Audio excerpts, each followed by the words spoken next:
औज़ुबिल्लाहि मिनश्शैतानिर्रजीम बिस्मिल्लाहिर्रहमानिर्रहीम। अस्सलामुअलैकुम बच्चों, सबसे पहले बहुत बहुत मुबारक हो आपको रमज़ान की। अल्लाह तबारक व तआला हमें रमज़ान का हक़ अदा करने की तौफ़ीक़ अता फ़रमाए हम सबको, आमीन। बहुत बरकतों वाला महीना है, अल्लाह ताला हमें इससे हमें फैज़याब किया है। आप सबको बहुत बहुत मुबारक हो।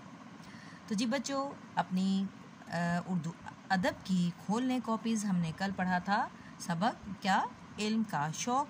तो आज हम करेंगे इसके वर्ड मीनिंग्स। तो खोल लें कॉपीज़ और लगा लें मार्जिन लाइन और लिख लें इंडेक्स। सबक नंबर 6, इल्म का शौक़। जी खोल लें। आज की डेट क्या है? आज है जी डेट बुध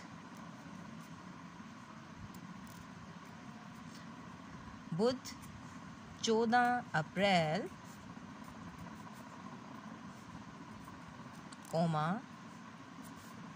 सन 2021 फुल स्टॉप और कॉर्नर पे आ गया जमात का काम।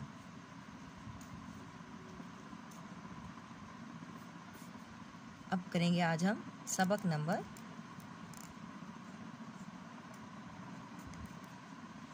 नंबर है जी हमारा 6।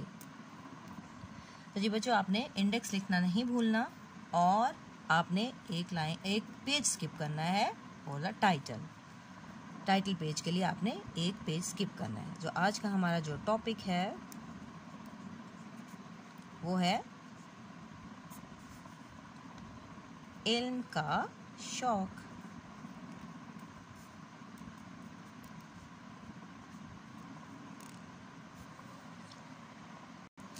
इल्म का शौक़ में आज हम करेंगे अल्फाज के मायने।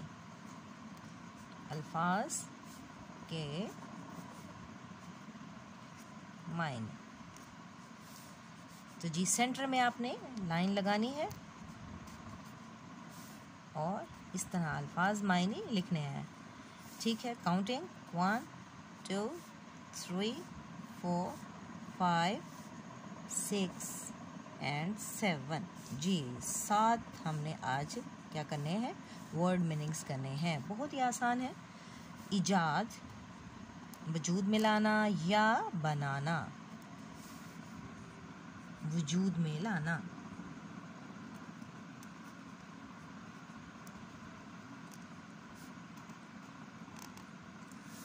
नंबर 2 पर है जी सिम्त। सिम्त का मतलब जानिब या तरफ। सिम्त जानिब।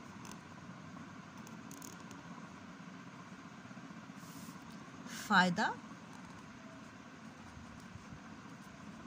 फायदा का मतलब नफा। तजर्बा करना,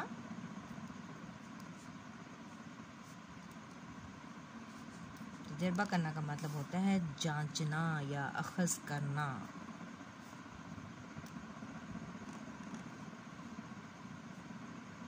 इसके बाद है आलिम, इल्म रखने वाला।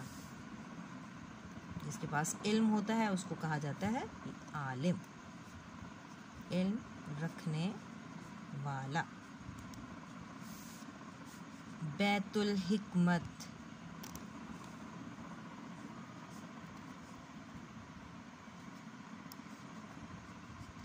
बैतुल हिकमत और इसका मतलब है दानाई का घर, अक्लमंदी वाला घर। दानाई का घर। और आखिरी लफ्ज़ है हमारा रियाजी। ये मज़मून है क्या, कौन सा, जिसको हम उर्दू में कहेंगे हिसाब, जिसको हम इंग्लिश में कहते हैं मैथमेटिक्स। जी हमारे ये 7 अल्फाज मुकम्मल हो गए। जी आपका घर का काम है। लफ्ज़ है तरक्की, मशीन, पानी, धागा, सीने। ये सीने क्या है? सीना परोना जो सीते हैं, जैसे कपड़ा सिया जाता है, ये वो सीना है। सीने, ज़ख्म। इन अल्फाज के आपने जुमले बनाने हैं और इमला लाइन नंबर जी है आपने 14 याद करनी है। इसको नीट हैंड राइटिंग में लिखना है। ओके क्लास, टेक केयर, अल्लाह हाफिज़।